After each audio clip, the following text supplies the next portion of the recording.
10 years of shared history can crumble in an instant when trust is shattered, and Michael's discovery of his wife Sarah's infidelity would test everything he believed about love, commitment, and the possibility of redemption. With two young children caught in the crossfire and a decade of memories suddenly tainted by betrayal, his journey from devastation to cautious hope would illustrate the complex path many couples face when trying to rebuild after infidelity. Third-party revelations carry their own unique trauma, and Michael's discovery came not through his own detective work or gradual suspicion, but through the intervention of someone else who felt compelled to share concrete evidence of Sarah's betrayal. This method of discovery often creates additional layers of humiliation and helplessness, as the betrayed spouse realizes that others knew of their pain before they did. The evidence itself was undeniable, not rumors or speculation, but concrete proof that Sarah had fooled around with someone, ending any possibility of denial or minimization that might have softened the blow. This clarity, while painful, provided Michael with the certainty needed to make informed decisions about his future. Sarah's immediate response followed the familiar pattern of many unfaithful spouses caught in undeniable wrongdoing: expressions of sorrow, requests for reconciliation, and promises to attend counseling. Her desire to work things out represented either genuine remorse or strategic damage control, leaving Michael to decipher her true motivations while processing his own devastation. However, this betrayal wasn't occurring in isolation, but represented the culmination of a pattern of inappropriate behavior that had been building over time. Michael's admission that "this isn't the first time I caught her speaking to other people" revealed a history of boundary violations that had been escalating toward the inevitable conclusion of physical infidelity. The progression from inappropriate conversations to physical betrayal illustrated the typical trajectory of extramarital relationships, where emotional connections gradually erode moral boundaries until physical lines are crossed. Michael had witnessed this progression, but perhaps hoped that catching Sarah in earlier violations might prevent the ultimate betrayal. How do you respond when someone's pattern of inappropriate behavior finally crosses the line you thought they wouldn't cross? Does a history of minor betrayals make a major betrayal more or less devastating? Michael's internal conflict between his enduring love for Sarah and his recognition that love isn't always enough captured one of the most painful realizations that betrayed spouses face. The persistence of love despite betrayal often complicates decision-making, making it difficult to choose the rational path when emotions pull toward reconciliation. His request for advice from the online community demonstrated the isolation and confusion that typically accompany infidelity discovery. When someone's entire worldview has been shattered, seeking guidance from others who have faced similar challenges becomes crucial for gaining perspective and validation. The months that followed Michael's initial post would test his resolve and clarify his priorities as he navigated the complex process of deciding whether his marriage could be salvaged. His update, posted after a significant lapse in response, revealed both personal growth and realistic assessment of his situation. Michael's decision to take time to myself represented a healthy response to trauma that allowed him to process his emotions and make decisions from a place of clarity rather than reactive pain. This self-imposed period of reflection demonstrated emotional intelligence and self-preservation instincts that would serve him well regardless of his ultimate decision about the marriage.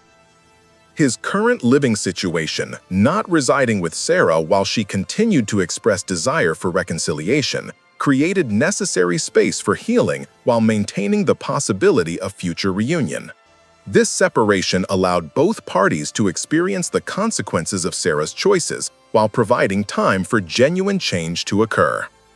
The COVID-19 pandemic had created additional challenges for those seeking mental health support, making Michael's therapeutic journey more difficult during an already challenging time. His persistence in finding a therapist despite these obstacles demonstrated commitment to his own healing and responsible decision-making. How important is professional support during infidelity recovery?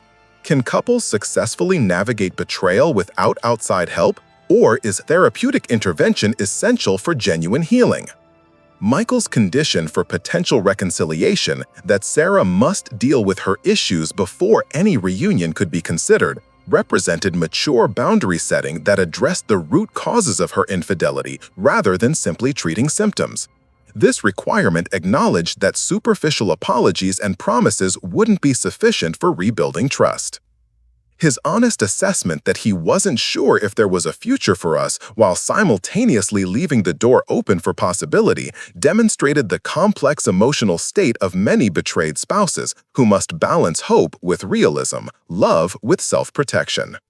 Most significantly, Michael's declaration that reconciliation wasn't his primary concern revealed a fundamental shift in priorities that often accompanies personal growth after betrayal. His focus on his children's well-being and his own mental health represented healthy self-advocacy and parental responsibility. The custody arrangement Michael described, having his children every day I'm off work, suggested either a formal or informal agreement that prioritized the children's need for stability and continued relationship with both parents despite the marital crisis. This arrangement demonstrated Michael's commitment to minimizing the children's trauma while ensuring his own continued involvement in their lives. His statement that everything else is secondary to his children and his mental health illustrated the clarity that often emerges from crisis situations. When life's foundations are shaken, people often discover what truly matters most and realign their priorities accordingly. Michael's gratitude for the online community's kind words and advice reflected how virtual support networks can provide crucial emotional sustenance during times of isolation and confusion. The ability to connect with others who understand the unique pain of betrayal offers validation and hope that might not be available in one's immediate social circle. What role do online communities play in infidelity recovery? Can virtual substitute for in-person relationships, or do both serve different but essential functions? The timeline of Michael and Sarah's relationship, 6 years of marriage within 10 years together, represented a substantial investment in shared life that couldn't be easily dismissed despite the betrayal. This significant history created both incentive for reconciliation and deeper pain at its potential loss. The presence of children in their relationship added layers of complexity to Michael's decision-making process, as he had to balance his own needs and desires with considerations about family stability, co-parenting relationships, and the children's emotional well-being. The decision to divorce affects not just the couple, but creates ripple effects through the entire family system. Michael's measured approach to the crisis, requiring therapy, demanding accountability from Sarah, focusing on his own healing, demonstrated emotional maturity and strategic thinking that would serve him well regardless of whether the marriage ultimately survived. The concrete evidence that had exposed Sarah's infidelity provided Michael with certainty that many betrayed spouses lack, eliminating the gaslighting and doubt that often accompany discoveries based on suspicious behavior rather than clear proof. This clarity, while painful, allowed him to make decisions based on facts rather than speculation. Sarah's pattern of inappropriate communication with other people suggested issues with boundaries, attention-seeking behavior, or fundamental dissatisfaction with her marriage that would need to be addressed through intensive therapy and self-reflection before genuine change could occur. The escalation from inappropriate conversations to physical infidelity represented a crossing of boundaries that many couples find difficult or impossible to overcome. The question of whether such violations can be forgiven and trust rebuilt remains one of the most challenging aspects of infidelity recovery. Is there a difference between forgiving someone and trusting them again?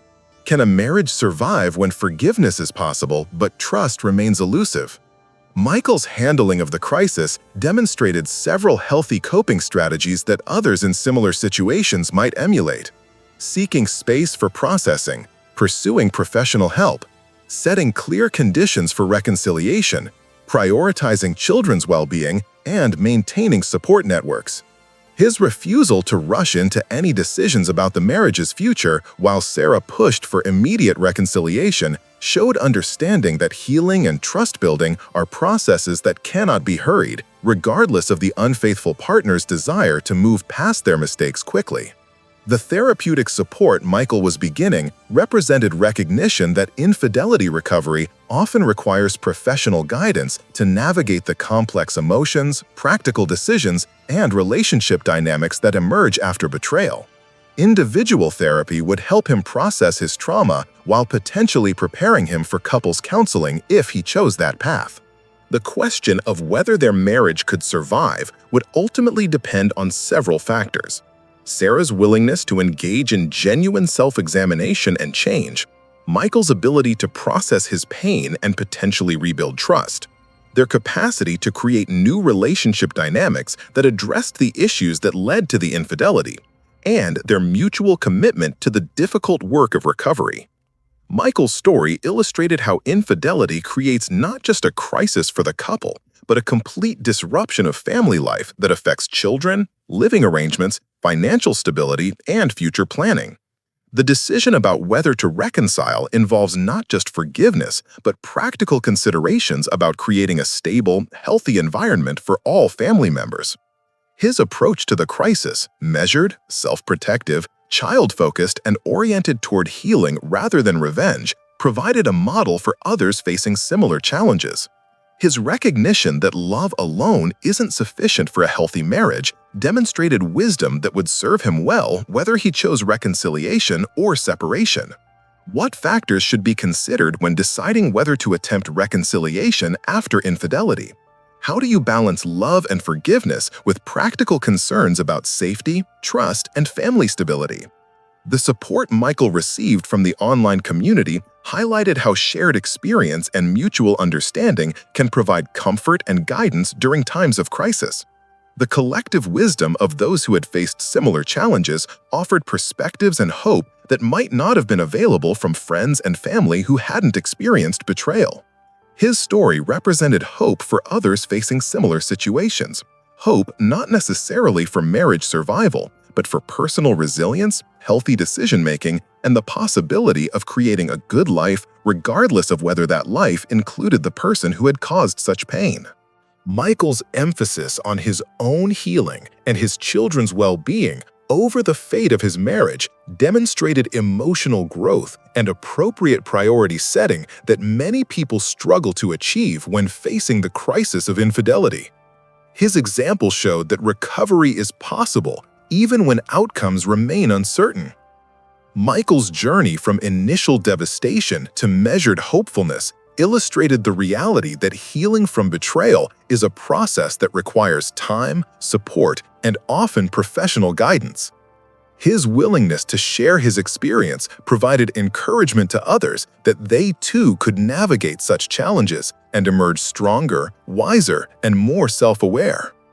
The ultimate resolution of Michael and Sarah's marriage remained uncertain, but his approach to the crisis had already demonstrated that he possessed the strength, wisdom, and support necessary to create a positive future for himself and his children, regardless of whether that future included reconciliation or required starting over with someone new.